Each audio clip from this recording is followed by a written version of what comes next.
We bout that, and we represent UK worldwide. Got the drill stepping. This clip is brought to you by Bout.online.com.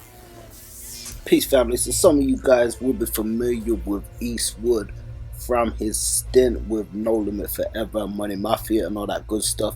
But a lot of you hip hop aficionados will remember EASTWOOD from back in the day. Started out with Corrupt's brother Roscoe.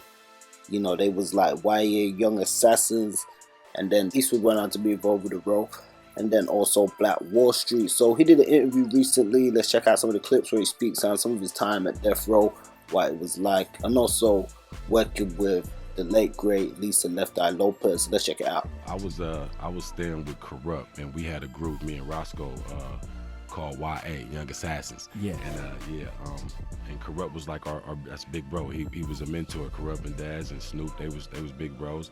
And SUGE was in jail. He was locked up at this time. And when I was there, we had so much music. I guess the music is circulated, you know, started to, ring. We called a super buzz. Yeah. And it got to him.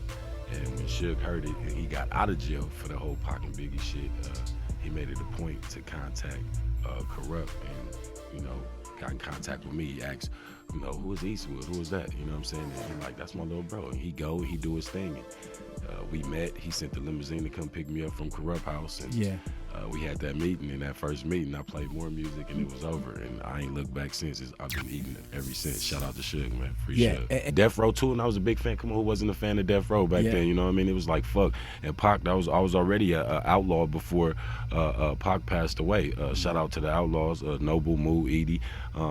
That's what molded me to be who I am today. Yeah. My mind frame and how I think, and always being, focused and giving back and giving the streets what they want, like street gospel. You know what I'm saying? I come from that, being a foster kid out of LA. I'm like, yeah, I got to give back somehow, some way, and it's through my ministry of music. But I was a baby boy coming in, and I seen like my first week of recording. I seen some shit, man, and it was basically somebody came in the studio and had something they wasn't supposed to have, right? And we wasn't having it, and the situation got dealt with. You know what I mean? And and the way it got dealt with is what make it so crazy. It showed me off the rip, like, yo, all right, this shit is serious. This is for real. This is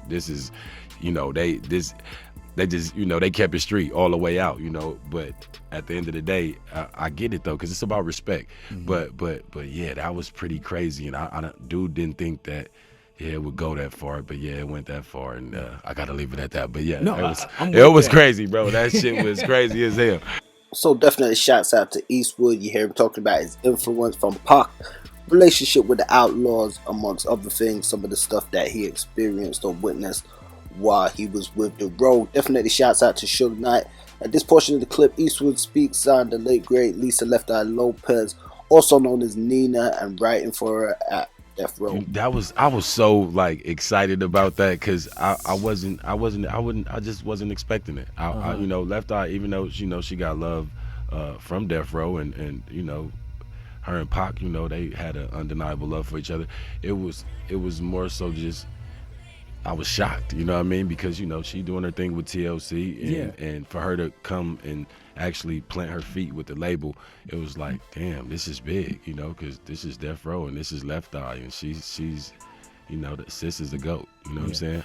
That was dope for me. Yeah. Super dope. I was happy. Okay, so as we would have sessions every night. I come back from the club, man, it's a party in that motherfucker. We cracking.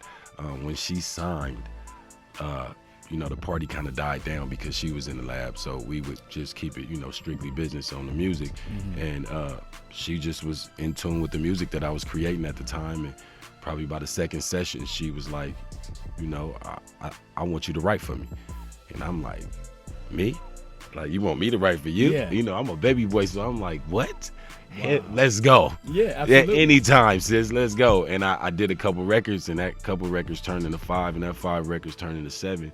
And before you know it, she had her album, that was complete. Yeah. And once I did the album, her album on Death Row, she had another single that TLC was working on for their group, called Girl Talk.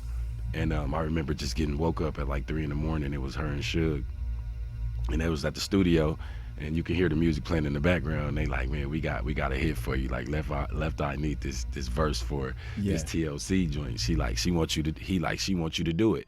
I'm like, yeah. So I got up, got to the studio. I get there, Left Eye is rolling up weed in an onion peel. In a straight onion peel, bro. And I'm like, is she rolling weed in the onion peel? Like, you know, she's super pure and just natured out, so I love her. But she was rolling in the onion peel, so I'm like, man, I pull out a blunt, like, let's smoke in this before we get it. She like, nah, let's smoke in this. This the purest form you can smoke weed. I'm like, what? In an onion wrap? Never heard like, of that. I've never heard of it either until sis.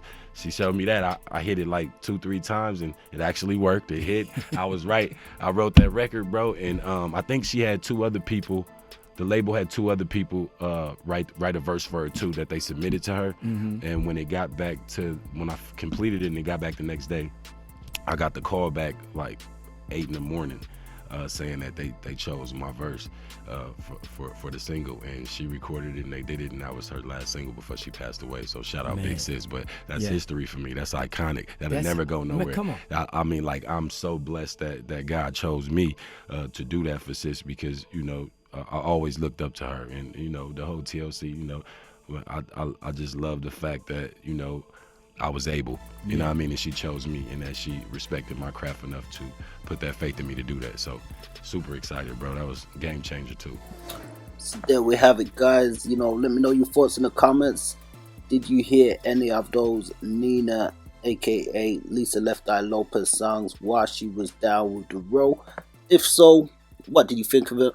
Most of them were produced by producer Darren Vegas, who was down with the posse. And EASTWOOD worked with her on a solo project shortly before she passed away, as it's been reported. And he told Variety, and you heard him in this interview, that he worked on 99.5% of her second solo album, and even co-wrote her verse on the TLC single Girl Talk, the lead track from their 3D album in 2002. So when you hear the song Girl Talk with TLC, EASTWOOD says he wrote her verse on there. If you go back and listen to it, you'll hear him respond to her in the beginning of the verse in some conversations. So he said that happened 3 days before she passed.